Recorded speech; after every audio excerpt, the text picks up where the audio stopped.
안녕하십니까. 네, 안녕하세요. 오늘 처음 오신 분만 한번 손 들어 보십시오. 저를 처음 보는 분만. 네. 꽤 많으십니다. OT는 보셨나요? 지난주 동영상 강의 올라간 OT는 안 보셨어요?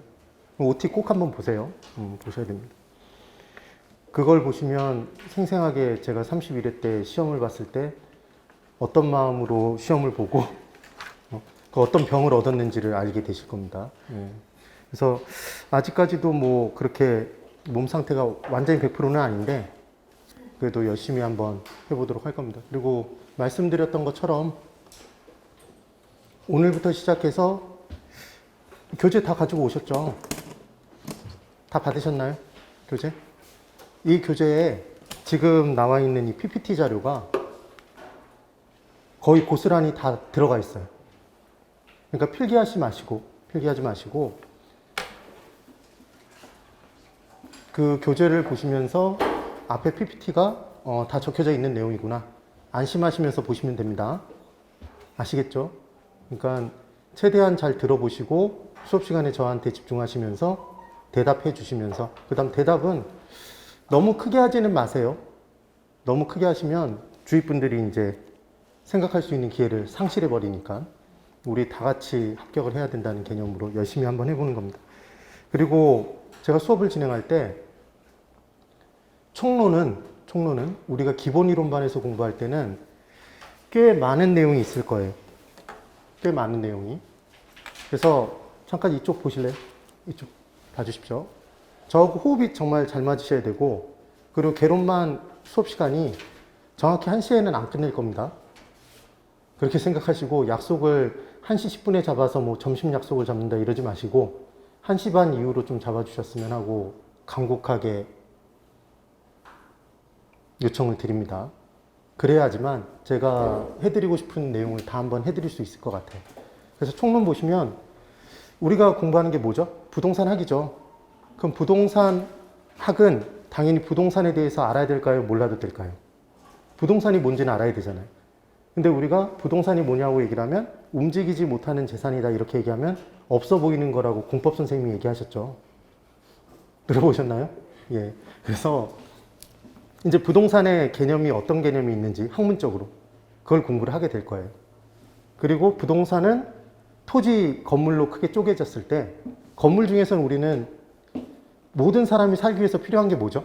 상업용 건물인가요? 공업용 건물인가요? 주택인가요? 주택이죠. 그래서 우리는 기본적으로 토지, 주택을 분류하는 내용을 공부를 할 거예요. 토지의 종류에는 뭐뭐뭐가 있다. 주택의 종류는 어떻게 나눠진다. 이 정도. 근데 시험에는 잘 들어보세요. 시험에는 부동산의 분류는 꼭 나와요. 그리고 부동산의 분류에서도 주택의 분류는 거의 잘 안 나오고 거의 한 10년에 2번 정도 나오고 토지의 분류는 10년에 8번. 그 정도 비율이라고 생각하시면 돼요. 약 8대 2로 토지의 분류가 훨씬 더 잘 나온다. 근데 그 문제를 푸는데 어렵냐? 쉽습니다. 그럼 여러분 한 문제당 몇 점이죠? 이건 다 아셔야 돼요. 2.5점. 그럼 2.5점을 확보할 수 있다는 얘기예요. 부동산 분류에서. 그 다음 부동산은 어떤 특성을 갖고 있다는 걸 공부를 하실 거예요.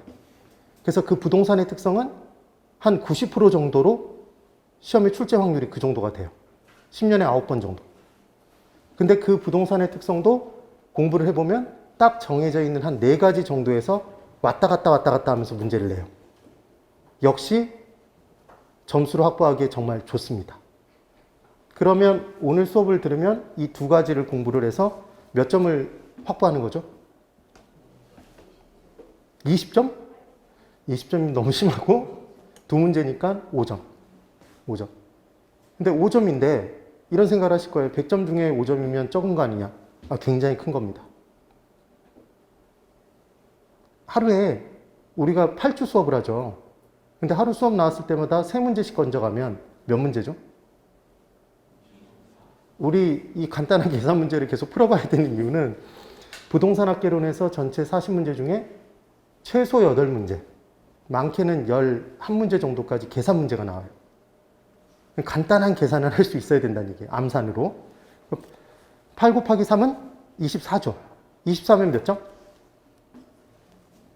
60점입니다. 60점이 우리 합격 커트라인이죠. 그래서 평균 60점이 넘어가면 붙는 시험이에요. 근데 기본적으로 그 정도를 깔아놓고 조금 더 내용을 공부하면 몇 점까지는 받을 수 있을까요? 70점?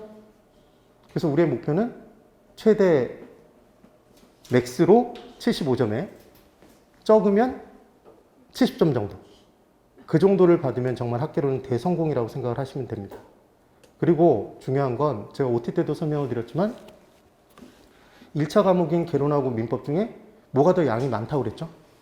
민법이 훨씬 많아요. 제가 공부를 해보니까 적게 공부를 해도 2배 정도 많고 만약에 민법을 양을 늘려서 공부를 해버리면 3배 정도 많아요. 개론보다. 그럼 똑같은 시간을 투여하면 실패한다는 얘기입니다. 점수를 절대로 똑같이 받을 수 없어요. 그래서 개론은 목표가 점수를 70점에서 75점 정도를 맞춰드리면서 시간을 절약해야 된다? 줄이셔야 돼요. 시간을. 그럼 시간을 줄이기 위해서 제가 정말 나름 심혈을 기울여서 쓴 책이 이 기초입문서입니다. 그러니까 보통은 기초입문서를 보고 다시는 안 보는데 그러지 마시고 이 기초입문서의 내용은 머릿속에 달달달 해주시는 거예요. 근데 지금 설명을 드리는 이유는 딱 하나예요. 오늘 이 부분 설명드릴 때 죽어라고 설명하지 않을 거예요. 그 말은 이 부분의 시간을 그렇게 할애하지 않겠다는 얘기입니다. 그래서 기초 입문 과정에서 우리가 11, 12월 달에 공부할 때 여러분들이 이제 나중에 공부해 보시면 뭐가 제일 어렵다는 얘기를 하시냐면 경제론이 제일 어렵다는 얘기를 하시는 분이 계세요. 경제론. 그리고 또 뭘 어려워하시냐면 투자론. 어려워하십니다. 투자론. 그리고 이제 양대 산맥이라고 얘기하는 감정평가론이 있어요. 그래서 실은 이 경제론 부분에서 수요와 공급 파트가 있는데 이 수요와 공급 파트를 잘 이해를 못 하시는 분들이 많아요. 그래서 전체 부동산 학개론 내용 중에서 이 부분만 띄어서 수감2, 수투감 이런 식으로 해서 특강을 진행하기도 합니다. 그 말은 정규 과정이 있음에도 불구하고 왜 특강을 하죠? 쉬우니까 어려우니까? 어려우니까. 수강생들의 니즈가 있는 거죠.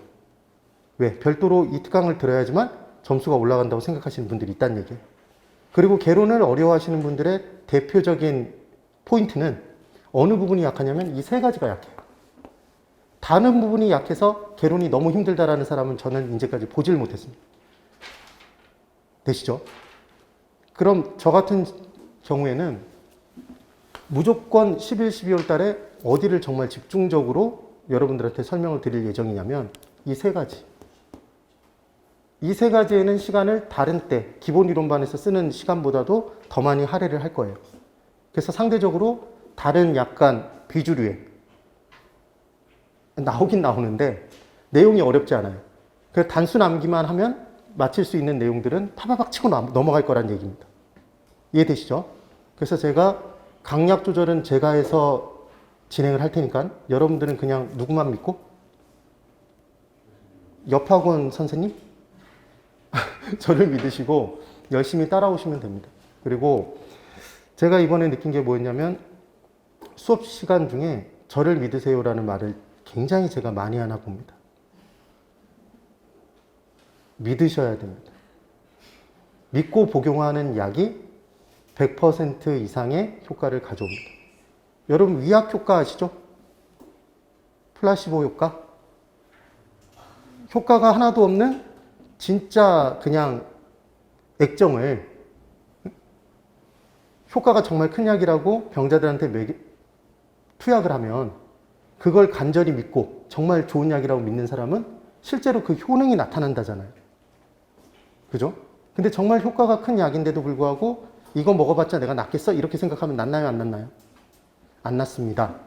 그래서 중요한 건 저라는 약을 믿고 복용해야 효과가 150%, 200%가 나올 수 있다는 말씀을 드리는 거예요. 되시겠죠? 그럼 한번 믿습니다. 한번 하고 시작할까요? 자, 믿습니다.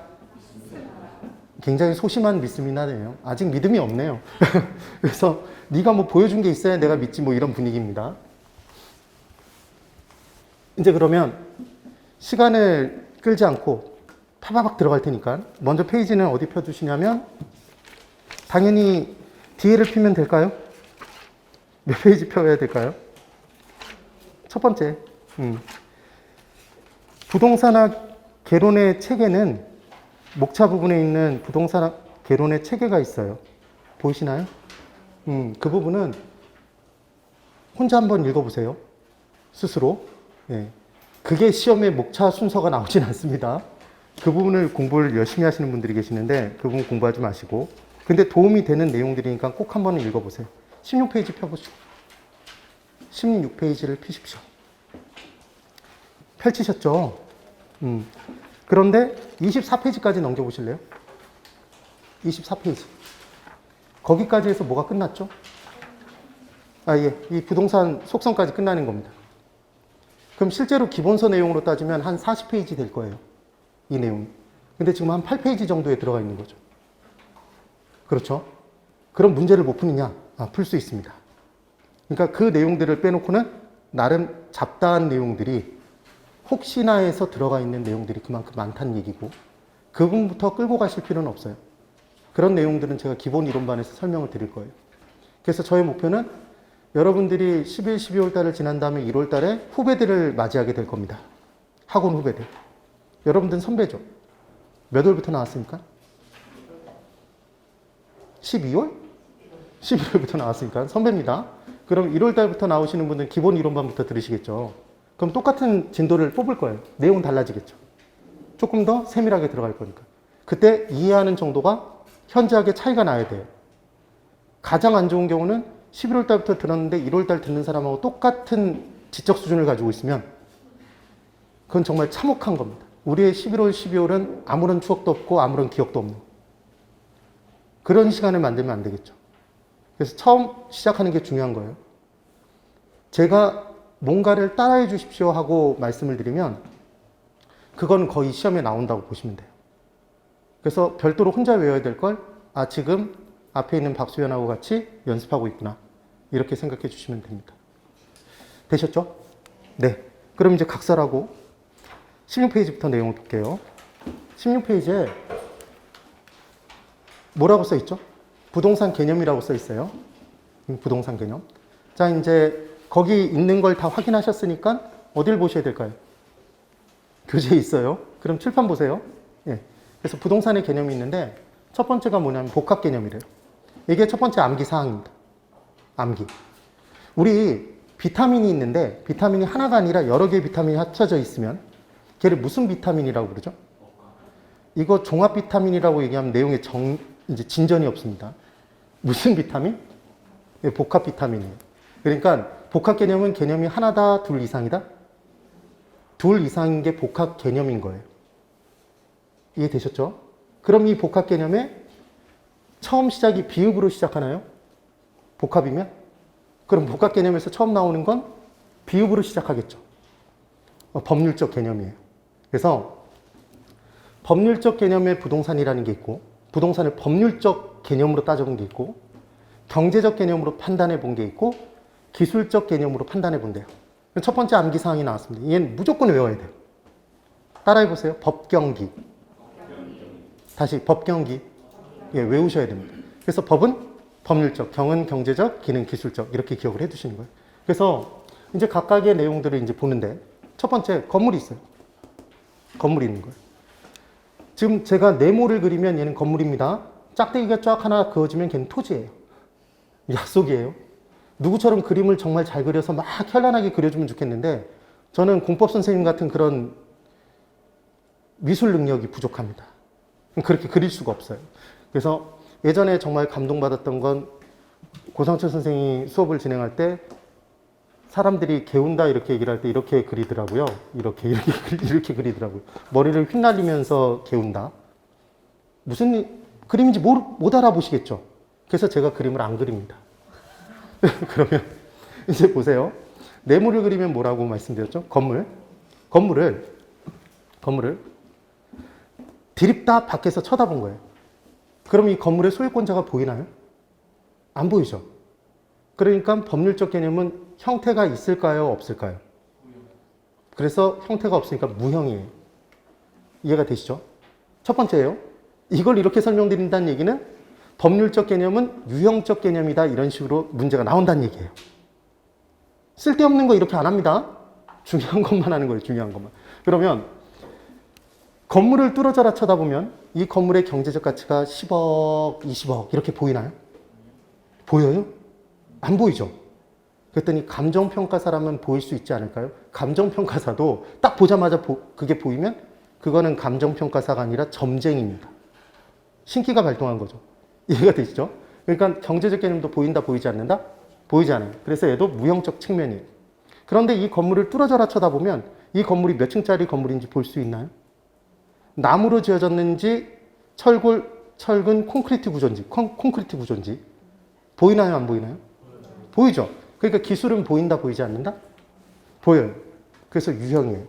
그럼 지금 첫 번째 공부할 때 부동산의 개념을 몇 가지로 쪼개놨는데 세 가지. 그 세 가지를 우리는 한꺼번에 뭐라고 얘기하고? 복합 개념이라고 얘기를 하는 거예요. 그래서 그 복합 개념을 크게 두 가지로 쪼갰네요. 형태가 있느냐, 없느냐. 눈으로 보이느냐, 보이지 않느냐에 따라서 두 가지로 쪼갠 거예요. 유형과 무형으로. 그래서 시험 문제가 나오면 진짜 기출됐던 문제예요. 이렇게 나와요. 무형적 측면의 법률적 측면과 유형적 측면의 경제적 기술적 측면으로 이루어졌다. 이렇게 문제를 낸단 말이에요. 그럼 찾아주실 수 있을까요? 있겠죠? 이걸 기억하는 거예요. 제가 뭐라고 했었는지를. 이런 걸 떠올리시는 거예요. 그러면 이제 본격적으로 들어가서 법률적 개념의 부동산이라는 건, 자, 절 보실까요? 법률적 개념의 부동산은 어디에서 정의가 돼 있을까요? 이름이 뭐예요? 법률적 개념의 부동산이죠. 그럼 법에서 이루어졌다는 얘기죠. 근데 민법이라고 꽉 집어서 얘기하지 않는 이유는 다른 관련 법규상에서 부동산과 똑같이 보기로 하는 애들도 있는 거예요. 그래서 이제 내용을 보면 첫 번째 1번이 협의의 부동산이래요. 앞으로 부동산학개론 공부하실 때 협의광이라는 표현을 주로 많이 다뤄보실 텐데, 협의는 우리 협로라고 얘기하면 좁은 길이죠. 협자가 좁은 이란 뜻이에요. 한자로. 그러니까 협의의 부동산은 좁은 의미의 부동산? 이란 얘기죠. 좁은 의미의 부동산. 그리하여 시험 문제에 좁은 의미의 부동산이라고 표현할 수도 있어요. 근데 우리 기출문제에서는 보통 당연히 협의의 부동산이라는 표현을 씁니다. 그럼 협의가 나온 순간 그 다음 뭐가 나올까요? 넓은 게 있겠죠. 광의. 그럼 광의 부동산은 협의에 무언가를 더하면 된다? 무언가가 더해져야 넓어질 거 아니에요. 그렇겠죠. 그럼 그런 식의 개념이 머릿속에서 잡혀져야 된다는 얘기예요. 그냥 드립다 외우는 게 아니라. 그래서 협의의 부동산은 어디에 정의가 되어 있냐면 우리 법 중에 왕은 민법이라고 얘기를 해요. 진짜. 그래서 협의 부동산은 어디에 정의가 되어 있냐면 민법에 정의가 되어 있어요. 그래서 부동산이란 토지 및 그 정착물을 말한다 이렇게 되어 있어요. 그럼 여기서 어렵게 생각하지 마시고 우리는 기본적으로 부동산이라고 생각하면 뭘 부동산이라고 생각하죠? 토지, 건물이죠. 솔직하게 저도 그런 줄 알았어요. 토지, 건물만 있는 줄 알았지. 그런데 토지는 들어가 있죠. 근데 토지 및 그 정착물이래요. 그럼 이 그는 뭘까요? 토지죠. 그러니까 토지 및 토지 정착물인 거예요. 토지에 정착된 물건이라고 얘기를 하는 건데, 그럼 정착물은 물건이죠? 물건인데 어디에 정착돼 있다? 토지에 정착돼 있대요. 그럼 우리가 어디에 정착해서 산다고 얘기했을 때 잠깐 일시적으로 살 때 정착했다는 표현 쓰나요? 안 쓰죠. 거기에 계속해서 머무를 때 정착했다는 얘기를 하죠. 이게 포인트예요. 그리고 쉽게 떠날 수 있으면 걔를 정착했다고 안 하죠. 그러니까 쉽게 분리가 안 될 때 뭐라고 하는 거죠? 정착물이라고 얘기를 해요. 그럼 이 정착물에 대해서도 우리가 공부를 하겠네요. 근데 그 전에 이 토지 정착물에는 건물만 있을까요? 그럼 건물 말고 다른 것도 있을까요? 다른 게 있어요. 그럼 밖으로 나가보면 우리가 걸어 다니는 곳이 토지죠. 그럼 조금만 봐도 좌우를 살펴보면 다 뭐가 올라가 있죠? 건물. 근데 그 건물 있는데 옆에 나무도 있죠. 그렇죠? 그리고 단독주택가를 걸어 다녀 보면 담 있나요? 담? 담 보통 목조로 쌓아놓나요? 돌로 쌓아놓죠. 보통. 돌담. 이런 것들. 그런 것들이 다 뭘까요? 토지 정착물인 거죠. 이해가 되시죠? 그래서 토지 정착물에는 건물, 수목, 앞으로 우리는 나무를 유식하게 수목이라고 합니다. 개로는 언제 하죠? 수요일 날. 누구랑? 수현과. 괜한 농담을 하고 있죠, 지금. 그래서 수목은 나무예요. 근데 이 나무가 나중에 보면 이 나무의 종류에 따라서 동산, 움직이는 재산으로 보느냐, 아니면 정착물, 종속된 정착물로 보느냐, 독립된 정착물로 보느냐가 달라져요. 어떤 행위를 함에 따라. 그래서 나무는 일단 중요합니다. 여기까지는 되셨죠? 교량은 달인가요? 다리. 그 다음 돌담. 이렇게 돼 있는 거예요. 그래서 첫 번째 문제입니다. 여기 보세요. 협의의 부동산은 토지와 건물이다. OX? X입니다. 왜 X냐면 지금 분명히 협의의 부동산은 토지 및 그 정착물이죠. 그런데 제가 이제 금방 질문 드린 건 협의의 부동산은 토지와 건물이다 그러면 토지와 건물만 협의의 부동산이라고 얘기한 거죠. 그래서 틀린 거예요. 그런 식의 문제를 우리 시험에서는 굉장히 자주 냅니다. 그래서 주의 깊게 보셔야 되는 거예요. 되셨죠? 그러면 이렇게 얘기하면 만나보세요. 협의의 부동산에는 토지와 건물이 속한다. 그때는 맞죠? 미세한 차이를 아시겠나요? 네. 그래서 기본적으로 문제를 풀 때 나중에 문제를 풀 때 협의의 부동산은 잘 보세요. 이렇게 바꾸시면 되는 거예요. 토지와 건물이다. 이렇게 얘기하면 OX 이렇게 물어보잖아요. 응? 그러면 이걸 붙여서 읽으시는 거예요. 협의의 부동산은 토지와 건물만이다. 이 표현이라고요. 그러니까 틀렸죠. 왜냐하면 협의의 부동산에는 건물 말고 다른 애들도 있으니까. 그 정착물에. 이런 개념이에요. 그래서 이제 협의의 부동산은 무슨 법에 정의되어 있는 내용이다? 민법에. 얘는 넓다, 좁다? 좁다. 그러니까 이것 말고 뭔가 한 가지도 또 나오겠구나. 그 느낌이 딱 있으면 된다는 얘기예요. 그 다음 그 정착물에는 건물만 있다, 수목, 돌담 등도 있다? 수목, 돌담 등도 있다. 근데 돌담까지 기억하실 필요는 없고 수목 등이 있다. 이렇게 기억하시면 돼요. 얘 어디에 규정되어 있다? 민법. 민법 제99조 1항이라는데 첫 번째 포인트. 제가 뭐 그었죠? 쫙 그어버렸죠, 지금. 뭘 그었죠? 민법에 그었나요? 제99조 1항에? 제99조 1항. 우리 시험에 제99조 3항에 정의되어 있다. 이런 식으로 문제 안 나온다는 거죠. 처음 공부해보면, 이걸 외워야 되나? 이런 생각이 드시는 거예요. 외울 필요가 전혀 없다는 얘기입니다. 그러면 이제 두 번째, 의제부동산이라는 게 있대요. 여기서 저하고 약속하실 거예요.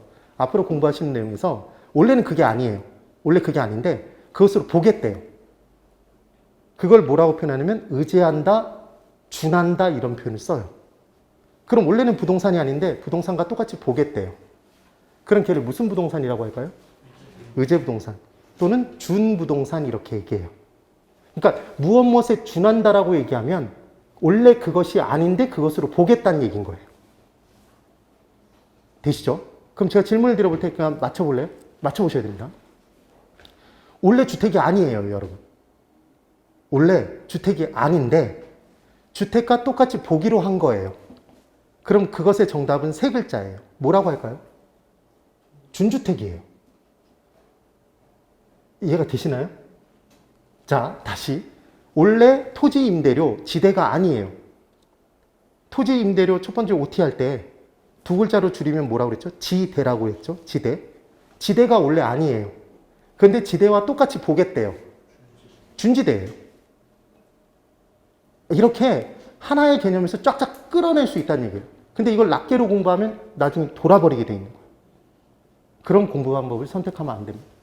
되셨죠? 그럼 이번에 이제 의제부동산. 의제부동산은 뭐라고 적혀 있냐면 원래는 동산이나 실은 동산 말고 다른 애들도 있어요. 그래서 원래는 동산 등이나 관련 법규상 그럼 이 관련 법규는 원래는 의제부동산은 부동산이 아니래요. 부동산은 어디에서 정의했죠? 민법. 그러면 원래는 동산 등인데 관련 법규상에서 저당 규정 등에 따른 등기 등록의 절차를 거치면 부동산과 똑같이 본대요. 여기 본다죠. 부동산과 똑같이. 근데 중요한 건 우리 부동산은 누구 소유인지 뭘 보면 알죠? 뭘 띄워보면 알죠? 등기부를 띄워보면 알아요. 그래서 부동산 소유주는 기본적으로 등기를 하게 돼 있죠. 그래야지만 소유권이 온전하게 인정이 되어지는 거예요. 그래서 등기 등록의 절차를 거쳤다 그러면 기본적으로 얘는 어디에 필요한 건데? 부동산에 필요한데 부동산과 비슷한 애들이 있는 거예요. 자, 하나만 생각해 볼까요? 자동차가 있어요. 자동차. 그럼 자동차를 우리가 들고 다닐 수 있나요? 그러니까 주차했어요. 그래서 미팅이 있어서 8층으로 올라가야 되는데 내 자동차는 동산이라 움직이는 재산이죠. 내 자동차는 움직이는 재산이라 내가 점유를 놓치면 다른 사람이 갑자기 유리창 깨고 들어가서 그 안에 앉아 있으면 그 사람 소유가 되나요? 안 되죠. 불안하니까 이제 자동차를 들고 8층까지 올라가야 되겠죠. 안 되죠. 무슨 말씀을 드리는 거냐면 동산인데 기본적으로 경제적 가치가 큰 거예요. 그리고 걔를 계속해서 점유할 수도 없어요. 그럼 그 소유권자가 누군지에 대해서 정확하게 명백하게 어떤 공적인 장부에 등록해 놓을 필요가 있을까요? 그런 것들이 기본적으로 뭐라고 생각하시면 되냐면 의제부동산이라고 생각하시면 돼요. 그래서 자동차, 선박, 항공기. 자, 자동차 있는 분 손 들어보세요. 조사 들어갑니다. 자동차. 선박 있는 분. 저 친하게 지낼 겁니다. 많이 친해져야 돼요, 우리. 항공기. 항공기는 뭐 먹는 거냐 이렇게 얘기하시는 분도 계시는데 없죠. 근데 걔들도 비싸죠. 경제 가치가 높죠. 그러면 자동차, 선박, 항공기가 있으면 선박도 통통배 말고 그러니까 우리 한강 가면 이렇게 저어서 가는 거 있죠. 그런 걸 등기 등록해 놓을까요? 안 해요. 그래서 20톤 이상의 선박 뭐 이런 식으로 조건이 붙어요. 기본은. 그럼 그 애들을 담보로 제공하고 돈 빌릴 수 있나요? 있겠죠. 있겠죠. 그래서 저당 규정에 따른 등기 등록의 절차를 거친다는 표현을 넣을 수도 있고 뺄 수도 있는 거예요. 여기까지 되시죠? 이게 바로 무슨 부동산이다? 의제부동산. 뭐라고도 한다? 준부동산. 이렇게 돼 있는 거예요. 그래서 포인트는 머릿속에서 이렇게 구조를 짜셔야 돼요. 구조를. 머릿속에. 공부를 했으면 이것들이 낱개로 돌아다니면 안 돼요. 제가 수업을 이렇게 진행하는 이유는 이게 포인트라는 거예요. 자, 첫 번째 제가 뭘 설명드렸냐면 부동산에 대해서 공부할 것입니다. 부동산의 개념은 크게 세 가지가 있습니다. 이렇게 말씀을 드린 거예요. 복합 개념, 법, 경, 기. 따라해 보실까요? 법, 경, 기? 예, 법은 뭐였죠? 이쪽 보고. 법률적, 경은 경제적, 기는 기술적. 이렇게 되죠? 뚫어져라 쳐다본다고 소유권자 안 보이죠? 법률 유형, 무형? 무형. 뚫어져라 쳐다본다고 경제적 가치 안 보이죠? 유형, 무형? 무형. 뚫어져라 쳐다보면 몇 층짜리인지 보이죠? 기술 보이죠? 기술은 유형. 그 얘기였어요. 그래서 지금 어디로 들어왔냐면 법률로 들어온 거죠. 법률적 개념의 부동산은 당연히 어디에서 정의를 한 거예요? 법률에서. 민법이라고 그냥 얘기하면 안 되죠, 이제. 왜냐하면 민법에서 정의한 게 협의의 부동산인 거고 민법 말고 다른 관련 법규상에서 부동산과 똑같이 보기로 한 거죠. 그러니까 이 법이 이렇게 문제가 나오면 만나보세요. 이게 고난도의 문제인 거예요. 의제부동산은 원래는 동산 등이나 민법에 의하여 등기 등록의 절차를 거치면 부동산과 똑같이 본다 그러면 틀린 거죠. 이해가 되세요? 이런 문제 나오면 풀 수 있을까요? 이렇게 공부 안 하면 못 풀어요. 그래서 저의 수업은 기본적으로 기출문제를 분석해서 기출문제에 입각해서 거기에 맞춰서 수업을 진행해요. 그러니까 수업을 들었으면 이론 수업을 듣고 문제가 안 풀린다 그러면 그건 잘못된 거죠.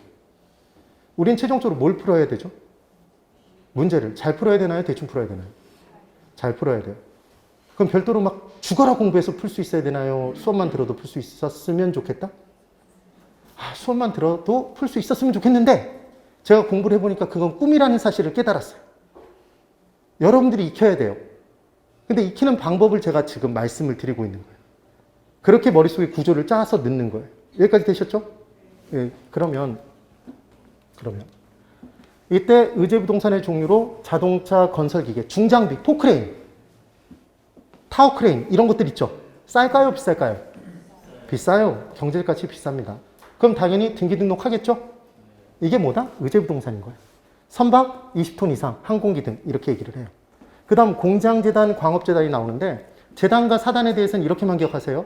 사람들이 모여있는 단체는 뭐죠? 두 글자? 사람들이 모여있으면 걔를 뭐라고 하죠? 사단. 사단 났네 이런 게 아니라 사단이에요, 사단. 그럼 재산이 모인 단체는? 재단이에요, 재단법인, 재단. 그래서 예전에 정치 깡패 중에 이정재라는 정치 깡패가 있었죠. 모르시나 봐요. 야인시대 같은 걸 안 보셨나 봅니다. 그래서 그때 보면 이정재 재단이라고 하나요? 이정재 사단이라고 하나요? 사람들이 모였으니까 사단이라고 하죠, 사단. 나중에 이걸 기억해 두시면 중개사법에도 또 써먹게 돼요, 기본적으로. 재단인지 사단인지 그런 것들을 물어본단 말이에요. 기본 개념 이해가 되시죠? 그러면 공장재단은 이름 앞에 공장 들어있죠? 그럼 공장을 한번 떠올려 볼까요? 머릿속에 그림을 그려보는 거예요. 공장이 있다. 우리가 어떤 공장을 견학 갔어요. 그럼 그 공장에 토지 있나요? 공장이 무슨 섬처럼 공중에 떠다닐 수는 없잖아요. 그러니까 당연히 토지가 있겠죠. 그리고 건물 있죠. 그럼 공장 안에 들어가 보면 토지와 건물만 땅그러니 있나요? 아니면 그 안에 뭐 컨베이어 벨트 이런 거 지나다니고 기계 장비들 다 서 있죠. 그 안에 다 들어가 있죠. 그러면 공장주 입장에서 돈을 빌린다고 생각해 보면, 그리고 돈을 빌려주는 사람 입장에서는 그 중에 하나의 어떤 부분만 잡고 돈을 빌려주는 게 더 안전할까요? 전체를 묶어버리는 게 안전할까요? 전체를 묶어야 더 많이 빌려주고 빌려준 사람도 안전할 수 있겠죠. 그런 개념으로 탄생한 게 뭐라고 생각하면 되냐면 공장재단이에요. 이해되셨죠? 그리고 광업재단, 광산 생각해 보시면 돼요. 그럼 광산도 가치가 높다면 경제적 가치가 굉장히 높은 광산들이겠죠. 맞죠? 그것도 그 안에 있는 기계장비 등 다 합쳐서 묶어놓은 게 뭐다? 광업재단인 거예요. 이렇게 내용들이 따라 나옵니다. 되시죠? 그런데 이 부분을 여러분들이 나중에 중개사법 공부할 때 우리가 중개업을 하잖아요. 근데 그때 중개의 대상이 되는 것이 있고 중개의 대상이 안 되는 게 있거든요. 네. 그래서 나중에 뭘 공부하실 거냐면 토건 입광공이라고 공부를 하실 거예요. 그래서 얘들 중개 대상이 됩니다. 입광공에 광업재단, 공장재단이 들어가는 거예요. 그러면 토는 뭘까요? 토지, 건물. 당연하죠? 당연히 우리 중개 대상이잖아요. 그런 거예요. 근데 입은 못 들어보셨죠? 입은 입목이래요. 나중에 공부할 거예요. 입목은 뭐냐면 서 있는 나무인데 기본적으로 한자의 뜻은 설립자의 나무 목자예요. 서 있는 나무예요. 비싼 나무들이 있어요. 비싼 나무들. 향나무가 있는데 그 향나무 한 그루에 5천만 원이래요. 그런 나무 있을까요? 없을까요? 있습니다. 아, 진짜 있어요. 그렇게 경제적 가치가 있죠. 그럼 소유권자가 그 나무를 방치해 둘까요? 아니면 등기할까요? 등기해요. 그래서 그 나무들을 등기하는 등기부가 있어요. 법도 있고. 그래서 임목법이라는 게 별도로 있습니다. 그래서 임목법에 의해서 임목 등기한 수목의 집단. 한 나무를 가지고 임목으로 표현하진 않아요. 수목의 집단을, 임목 등기가 된 수목의 집단을 뭐라고 하냐면 임목이라고 해요. 그럼 걔도 경제적 가치가 있으니까 중개사가 중개를 할 수 있다는 얘기예요. 이해되시죠? 그런 개념이에요. 그래서 자, 제가 뭐 하나 보세요. 지금 뭐 했죠? 또 지웠죠? 그러니까 우리 시험 문제에 뭐는 안 나온다는 얘기예요? 의제 부동산이 안 나온다는 게 아니라 의제 부동산은 정의는 나오는데 의제 부동산의 종류에 뭐뭐가 속하는지 속하지 않는지는 나온 역사가 없다는 얘기입니다. 나올 가능성도 없고. 되셨죠? 끝났습니다. 뭐가 끝났죠? 법률적 개념의 부동산이 끝났어요. 그럼 법률적 개념의 부동산 복습입니다. 첫 번째, 협의 부동산인가요? 어디에서 정의? 민법. 그 다음 의제 부동산, 민법에서 아니면 관련 법규. 뭐 자동차 등록법 뭐 이런 식으로 다 다르겠죠. 그 법의 이름 외우실 필요 없어요. 그 다음 이제 주의 들어가 볼까요? 협의의 부동산의 좁은 의미예요. 의제 부동산이라는 게 더해졌대요. 그럼 얘는 복합 개념의 부동산인가요? 아니죠. 좁은 거에 무언가가 더해지면 얘 넓어지죠. 그러니까 얘는 뭐다? 광의의 부동산이지 얘가 복합 개념의 부동산이 아니죠. 이 차이를. 그리고 잘 모르겠으면 우리는 법률을 잘 알아요, 몰라요? 솔직하게. 법 없이도 살 수 있죠. 사실은 법을 잘 모르죠, 우리가. 근데 이제 중개사 공부를 하게 되면 법률에 대해서 많이 알게 됩니다. 그래서 싸울 때도 이제 굉장히 고급스러운 단어들을 사용하면서 싸우기 시작해요. 이 자리는 내가 점유해 놨는데 네가 왜 침탈해? 뭐 이런 얘기를 하면서 싸우기 시작합니다. 놀라운 얘기죠. 자리 내나 이렇게 싸우다가 이제 그런 고급스러운 단어를 사용하면서 싸우는 거예요. 그래서 구분해 주실 때 뜻하니 뭔가를 던져줬는데 잘 모르겠는 거예요. 그럼 뭐로 간다? 걔는 어디에 속한다? 법률적 개념의 부동산에 속하는 거예요. 저를 보세요. 협의의 부동산에 뭐뭐뭐 속하는지 바로 대답 못 하시겠죠? 그렇죠? 그럼 걔는 법률적 개념의 부동산인 거예요. 의제 부동산 뭔지 잘 모르시겠죠? 그랬더니 이제 금방 배운 건 뭐야? 이렇게 얘기하실 텐데 배웠죠? 배우기 전에 몰랐죠? 이거 법률적 개념의 부동산인 거예요. 그게 구분하는 방법. 그럼 이제 경제적 개념의 부동산. 자산, 자본, 생산재, 소비재, 상품이래요. 자, 우리가 밖에 나가서 경제활동을 한다 그러면 자산 모으는 건가요? 집은 나의 자산인가요? 자산이 아닌가요? 자산이에요. 토지는? 자산이에요. 금융상품. 자산이에요.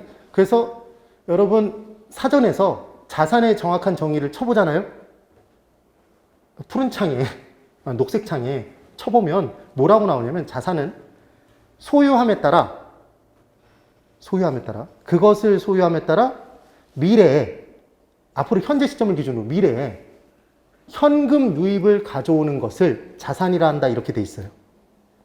그럼 생각해 볼까요? 건물을 갖고 있으면 그 건물 놀리나요? 놀리지 않죠. 임대하겠죠. 그럼 뭐가 들어오죠? 임대 수입이 들어옵니다. 현금 유입이 이루어지죠. 그렇죠? 그 건물 팔면, 토지 팔면 돈 들어오나요? 미래 현금 유입이 이루어지죠. 이게 뭐예요? 자산이에요. 자산. 그러면 예금에 가입해 두면 예금 자산인가요? 자산입니다. 이자 들어오죠. 매월 이자 들어오죠. 미미하게 들어오지만. 그리고 예금 깨면 돈 다시 들어오죠. 자산인 거예요.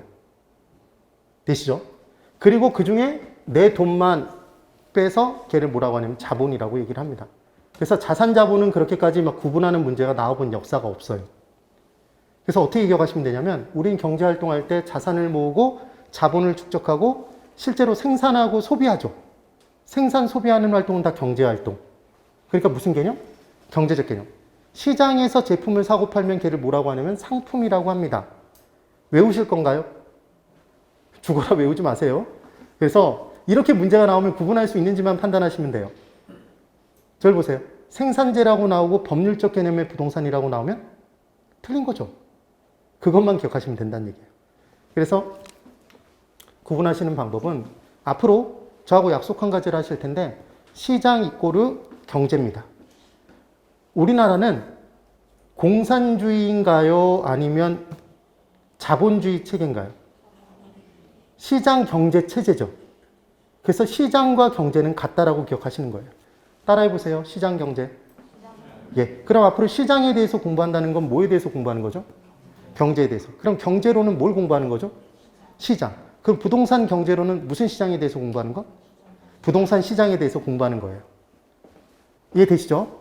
그래서 경제는 돈 수입 비용과 관련된 것이다 이렇게 생각하셔도 되고 이게 머릿속에 딱 들어있어야 돼요.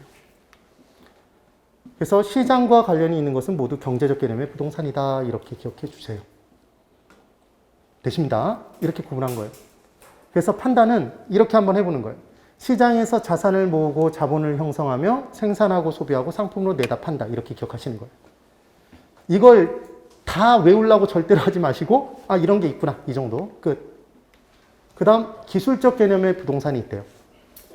근데 이 기술적 개념의 부동산은 위치, 공간, 자연, 환경이랍니다. 위치, 공간, 자연, 환경. 얘를 구분하는 방법. 얘 물리적 자를 붙여서 기술적 개념은 물리적 개념이에요. 물리적인 건 눈으로 보이나요? 얘 물리적으로 존재하죠. 눈으로 볼 수 있고 손으로 만질 수도 있죠. 그렇죠? 그래서 기술은 곧 물리적이다라고 얘기하시면 돼요. 그래서 시험 문제에 기술적 개념의 부동산이라고 안 나오고 물리적 개념의 부동산이라고 나올 수도 있습니다. 그럼 물리적 자를 여기다 붙여보면 자연스러운지 보시는 거예요. 물리적인 위치, 물리적인 공간, 물리적인 자연, 물리적인 환경. 자연 우리가 눈으로 볼 수 있고 산들 만질 수 있죠. 그런 개념이라고 생각하시는 거예요. 이게 끝인 거예요. 그러면 기술적 개념은 물리적 개념이라고도 하는 거예요. 그래서 구분하는 방법, 물리적을 앞에 붙였을 때 자연스러우면 얘는 기술적 개념의 부동산. 자연스럽지 않으면 기술적 개념의 부동산이 아닌 거예요. 되시죠? 네, 이렇게 기억을 해두시는 겁니다. 그래서 복합 개념, 자, 여기 보세요. 여기서 이걸 그냥 끝내버릴 거예요. 법률적, 경제적, 기술적 개념 쪼갰어요. 법률적 개념 협의, 의제 부동산, 합쳐서 뭐? 광의 부동산. 경제적 개념 자산 모으고, 뭐 형성하고? 자본 형성하고, 생산하고, 소비하고, 상품 후 내다 판다? 되죠? 그 다음 기술적 개념의 물리적인 위치, 물리적인 공간, 물리적인 자연, 물리적인 환경, 이렇게 기억하는 거예요. 그래서 시험 문제는 어떻게 내냐면 경제적 개념의 부동산에는 또 문제 푸시는 겁니다. 항상 문제를 푸는 거예요, 우리는. 경제적 개념의 부동산은 자산, 자본, 생산재, 소비재, 위치 등이 있다. 이렇게 나와요. 틀렸죠? 이런 거 구분하시는 거예요. 이게 끝인 거예요, 여기는. 잡다하게 공부할 필요가 전혀 없습니다. 얘는 안 보인다? 무형이었고, 얘는 보인다? 기술은? 보였죠? 유형적 측면. 이렇게 쪼갰던 거예요. 그 다음 복합 3인방이라는 게 있대요. 세 가지씩 쪼개져 있는 게 굉장히 많아요. 우리가 이제 공부를 해보면. 그럼 복합은 아까 둘 이상이 합쳐진 거라고 말씀드렸나요? 맞죠? 그 복합자가 들어간 세 가지가 있는데 얘를 섞어서 문제를 낼 수 있어요. 그래서 이제 얘를 구분하는 거예요. 첫 번째, 복합 개념의 부동산이 있답니다. 공부했죠? 복합 개념의 부동산은 뭐가 둘 이상인가요, 여러분? 복합 개념의 부동산은 뭐가 둘 이상이에요? 개념이 둘 이상인 거죠. 그럼 하나의 건물을 놓고 하나의 부동산을 놓고 법경기 측면에서 따져본 게 복합 개념의 부동산인 거예요? 맞나요? 네. 맞아요. 근데 이제 복합 부동산이 있대요. 그럼 복합 부동산은 뭐가 둘 이상인가요? 그렇죠. 부동산이 둘 이상인 거예요. 그러니까 바로 앞에 있는 것이 그 바로 뒤에 붙어 있는 게 둘 이상인 거예요. 그럼 시험 문제는 어떻게 내냐면 이렇게 내는 거예요. 복합 부동산은 부동산이 둘 이상의 독립된 부동산이 상호 불가분의 관계로 이용 또는 거래가 되는 거예요. 그럼 활동을 할 때는 얘를 구분하는 것보다 세트로 보는 게 좋겠다. 이게 바로 뭐냐면 복합 부동산인 거예요. 그럼 예를 들어 토지가 있을 때 건물을 판다면 우리나라에서는 보통 그 건물 팔 때 토지를 같이 세트로 파나요? 낱개로 파나요? 세트로 팔아요.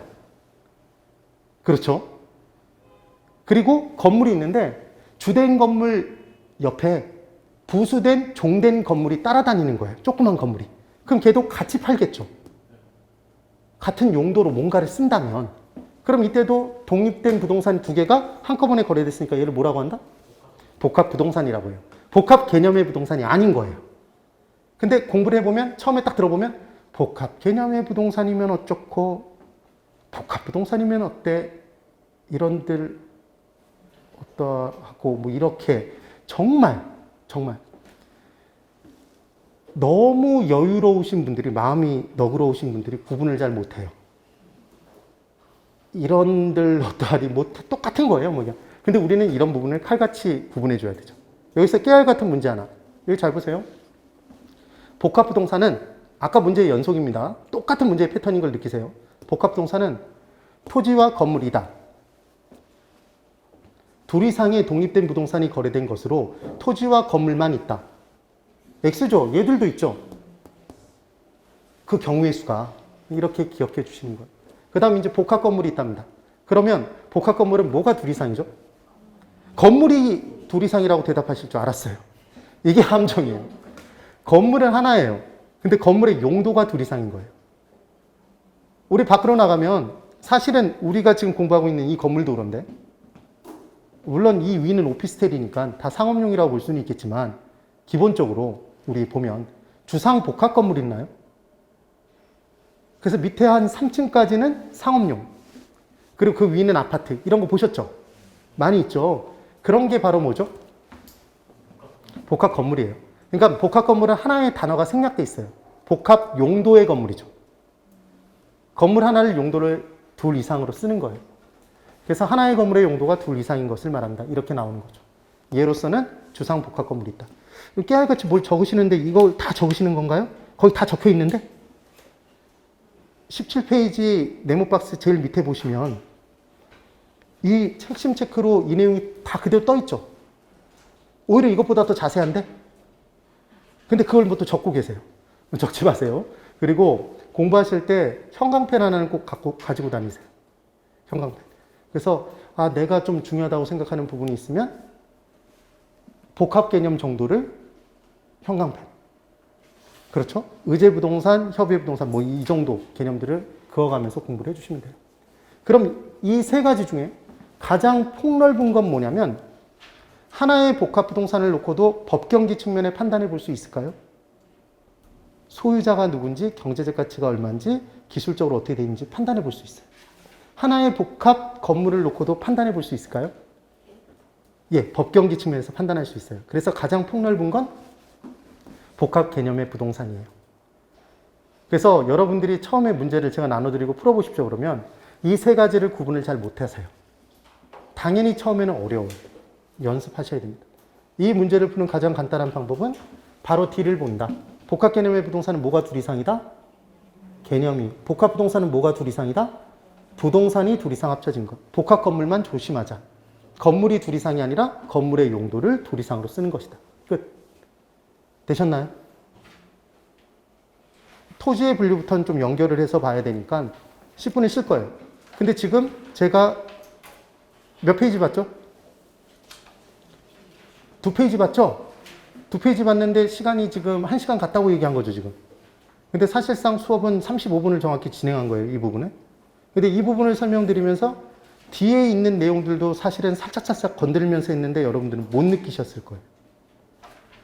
모르겠죠? 제가 지금 뭘 했는지. 그래서 이 부분들로 해서 연습을 시켜드리면서 최종적으로는 여러분들 12월 말에 제가 몇 점 정도까지 받으셔야 된다고 그랬죠? 65점? 60점에서 65점 받으시는 거예요. 제가 12월 말에 모의고사 볼 겁니다. 우리 공부한 내용들로 우리 기출문제들, 뭐 난이도를 낮춰서 쉬운 문제만 내는 게 아니라 기출됐던 문제들 중심으로 해서 전체 파트로 쫙 해서 우리 공부했던 거 위주로 시험 볼 거예요. 그럼 실제로 그 정도 점수를 받으실 수 있다면 정말 훌륭한 거예요. 그럼 성공적인 11, 12월 달을 여러분과 저는 보낸 거라고 볼 수 있습니다. 10분 쉬신 다음에 부동산의 분류에 토지의 분류부터 들어갈 거예요. 여기 무조건 한 문제 나온다고 그랬죠? 그러니까 지금 집에 가시면 되나요? 집에 가면 안 돼요. 10분 뒤에 꼭 돌아오셔야 돼요. 다 기억하고 있어요. 예, 10분 뒤에.